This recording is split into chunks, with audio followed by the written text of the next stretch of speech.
A new government program is aiming to speed up the hunt for Singapore's next tech giant amid a global race to dominate new frontiers. Now, it will give selected startups from universities as well as polytechnics quicker access to a working space at JTC LaunchPad. It comes with cheaper rent, better opportunities to seek that funding and possibly a brighter future.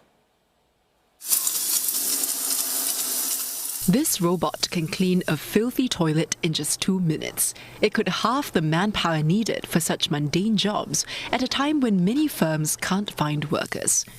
The startup behind this prototype was formed by students when they were in the National University of Singapore.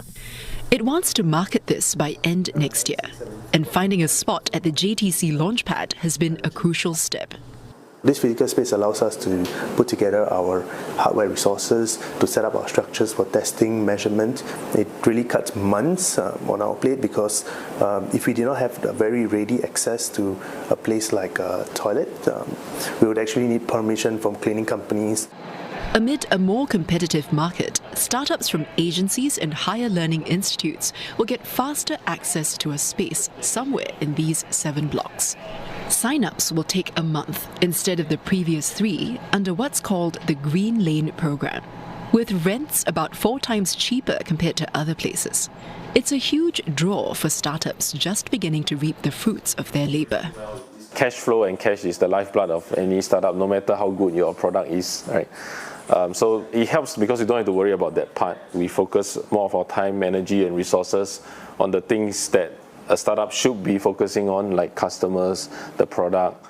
The venture that started in NUS is working on artificial intelligence that scans CCTV footage at construction sites for any unsafe activity.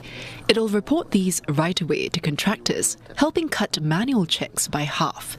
The idea is already on sale, and the firm's hired more staff.